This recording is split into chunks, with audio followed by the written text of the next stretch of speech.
Muito bem, pessoal, vamos aqui para mais uma nova aula, né?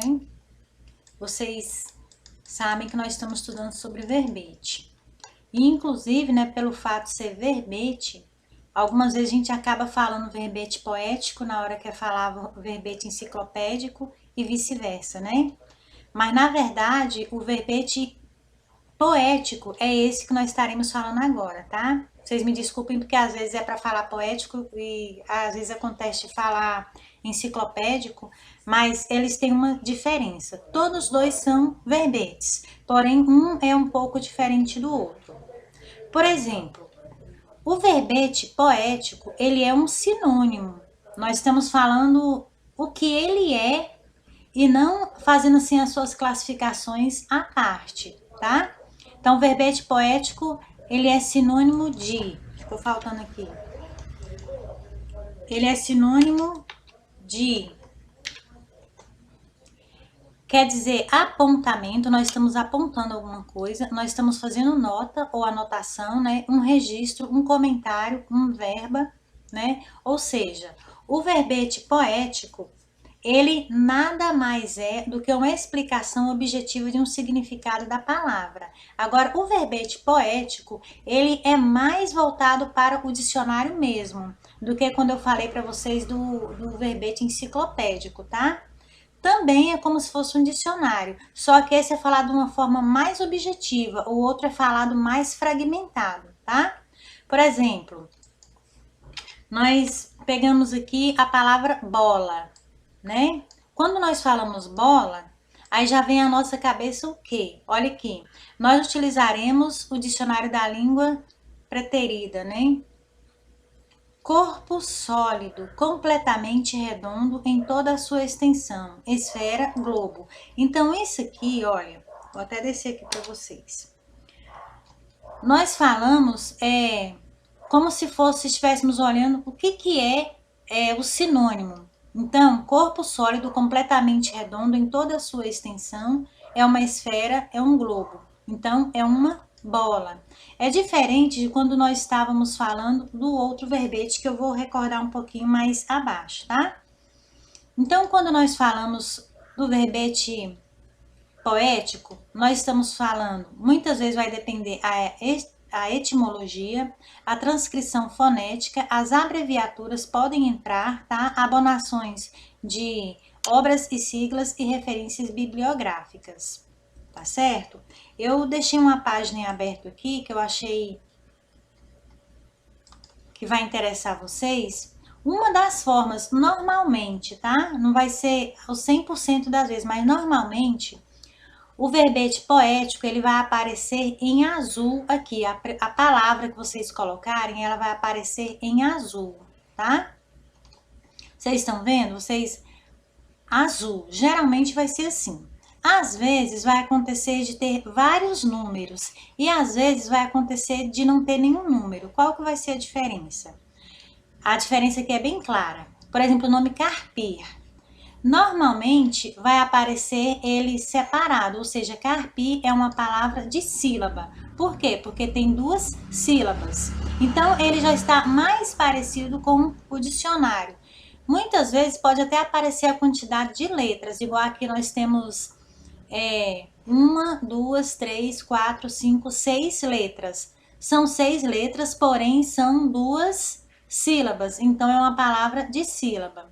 Esse VT aqui, olha, vocês têm turma, né, que ainda não estudou, significa verbo transitivo direto, tá certo?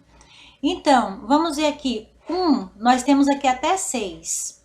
Isso significa o quê? Que existem 6 formas de expressão, os 6 significados, tá? Mas esse nome carpir aqui, ele deu quase que no mesmo, mas em alguns casos, às vezes aparece bem diferente. Carpir é a mesma coisa de arrancar. Arrancar o quê? Fios de barba ou de cabelo em sinal de dor ou de sentimento, tá? 2. Arrancar erva daninha ou mato. Capinar. Então, nesse caso aqui já foi diferente do primeiro, né? Agora, o 3. Expressar-se por meio de lamento, chorar, lamentar. já é um pouco mais parecido com o lá de cima, só que não tá falando que é arrancar, mas tá falando coisa de dor, de tristeza, sentimento, né? Lastimar, prantear-se, é a expressão 4. 5. Expressar sons de tristeza e moventes. Sussurrar como que chorando. Isso aqui, ó, quando vocês estiverem aí na internet, né, às vezes vai aparecer aqui o significado, um verbo pronominal. Coisas que quem está aprendendo isso aqui agora ainda não tem noção do que é. Isso aqui é só para os alunos que já estão um pouco mais adiantados, tá?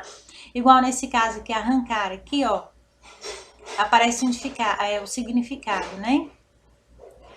Igual alunos que estão ainda no 6º ano ainda não vão se preocupar com essas manchinhas que estão aparecendo aqui, ó, verbo pronominal, né? Verbo transitivo direto. Não vai se preocupar, só alunos um pouco mais adiantados. Então, exprimir-se em tom de lamento, lamentar-se, prantear-se, verbo defectivo. O que seja, é um verbo que tem defeito, né? Um verbo que não tem a sequência. Coisas que quem está aí no 6º ano ou séries menores, né? Por exemplo, 5º ano, 4º ano, não vai se preocupar com isso aí. Turma, e tem a etimologia, tá? Então, lembrando, uma das características, talvez não seja 100%, mas uma das características vai ser o que ele vai estar em azul. Agora, esse aqui eu já vou aproveitar e falar para vocês. Vocês se lembram de palavras parônimas, né? Ou palavras polissêmicas? Então, isso aqui já encaixa nas palavras polissêmicas, né? Quer dizer que tem vários significados. O mesmo é o nome, a forma de escrever é a mesma, são idênticas, tanto a pronúncia quanto a escrita, porém tem vários significados diferentes.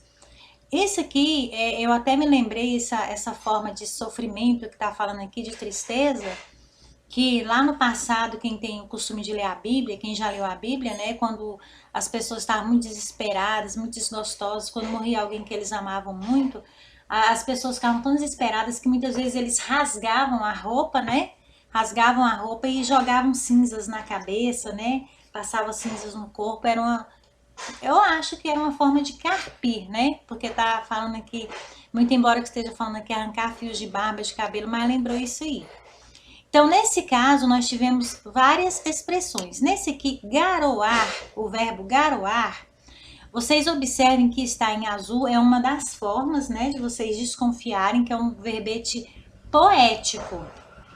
Aí nós temos a separação das sílabas, então é uma palavra trissílabas, porque tem 3 sílabas, né?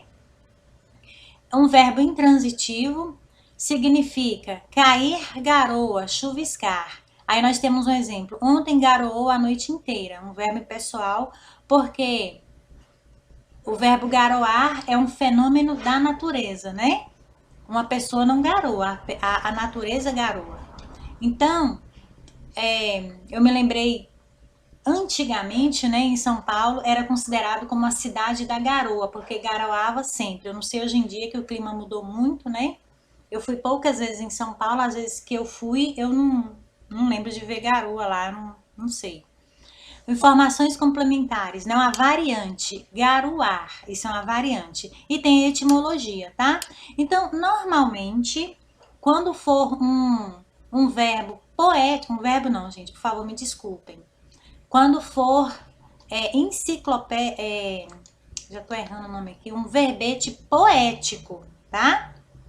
Uma das características é essas aqui, são essas aqui. Vai estar em azul, normal, aí embaixo vai estar a separação de sílabas e vai ter a explicação. Se tiver mais de uma, vai ter 1, 2, 3. Se não tiver, né? Agora nós temos aqui guri. Eu não sei se aqui no Goiás as pessoas têm o costume de falar guri. Até hoje eu me lembro de ter visto uma pessoa falar guri. Eu tinha o costume de falar guri quando eu morava em Brasília, que eu era criança, eu nasci em Brasília, vivi muitos anos, as pessoas falavam guri. E eu sabia o que estava falando guri porque foi nessa época Brasília ainda era jovem e tinha vindo pessoas do país inteiro, né? São Paulo, Rio de Janeiro, Bahia, Goiás mesmo, né? Minas, Rio Grande do Sul, estados nordestinos. Então eu consegui conviver com pessoas que falavam vários tipos de regionalização diferente, né? Então, pessoas que falavam coisas bem diferentes. Então, guri é a mesma coisa de menino, né? Então, eu vi falando menino, garoto, eu vi falando um outro nome que nesse momento eu não estou lembrada, mas é justamente pelo fato de que eu vivi num local em que tinha vindo pessoas de várias partes do Brasil. Então, guri é uma palavra de sílaba, né? Esse SN aqui significa substantivo masculino. Então, regionalismo, né? Rio Grande do Sul, menino ou acepção. A botânica, né? Quer dizer que significa que existe alguma coisa relacionada a alguma planta, né? E zoologia, alguma coisa relacionada ao zoológico, né? Aos animais, alguma coisa assim, denominação comum de peixes, né? Então, zoologia relacionada a peixes, botânica relacionada a planta. E esse RG aqui, REG, né? Quer dizer que é regionalização. Então, olha só, não tem dificuldade nenhuma. Talvez vocês achem até mais fácil, né? Mas na verdade, todos são fáceis. Só voltando aqui, então qual que é a diferença? Agora eu confundi, agora eu tava pensando que eu sabia. Não, gente, não tem confusão nenhuma. O verbete enciclopédico, qual que é a diferença do verbete enciclopédico com o verbete poético? Todos dois são verbetes. Porém, o verbete enciclopédico, você vai pensar assim, um animal. Só um exemplo, tá? Aí vai falar assim,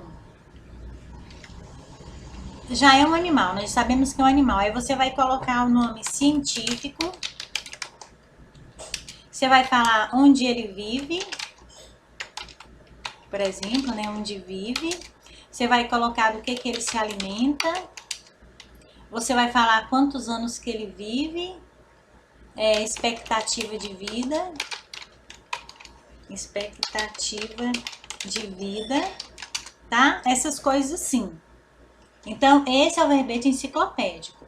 Agora, o verbete poético é você falar uma das características, né? Conforme eu já falei, seria que, vamos supor, azul, não, azul, vocês vão confundir aqui, vamos supor que água, tá? Água. Normalmente essa palavra que virá em azul, deixa eu colocar aqui. Deu pra perceber que tá azul? Deixa eu negritar aqui pra vocês. Azul. Aí aqui embaixo vai estar assim, água. Aí tá vendo? Já tá começando a ficar diferente. Sinônimo, né? O significado.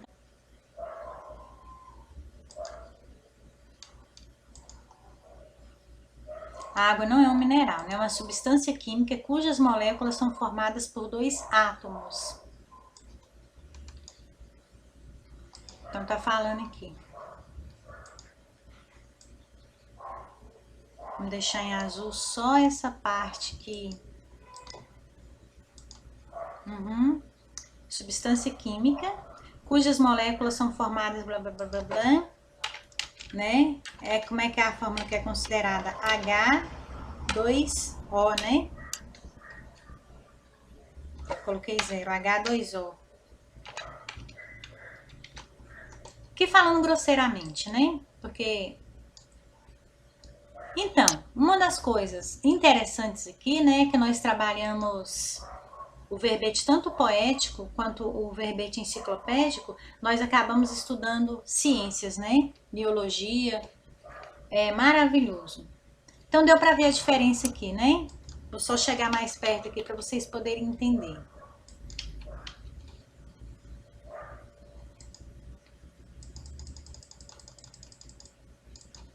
Acredito que não tenha ficado dúvida, não. Então, o verbete enciclopédico vocês vão falar assim, cada coisa separada. Lembram-se daquele quadrinho que eu fiz? Lembram-se, né? Que eu fiz os quadrinhos aqui assim e coloquei um em cada campo? Agora o verbete poético já não vai ter a necessidade daquele quadrinho, tá? Vocês vão lembrar que a primeira palavra será em azul. Ah, mas eu vi na internet que não era. Não tem problema. Para nós, por enquanto, para aprender, para ser a questão da introdução, isso aqui é suficiente, tá? Aí embaixo vem a separação da sílaba e aí vai explicando, né, como se fosse um pequeno texto. Um texto que talvez seja só uma frase, dê só uma frase, tá? Tá claro agora, né? Eu acredito que sim. Então, vamos lá continuar o nosso trabalho.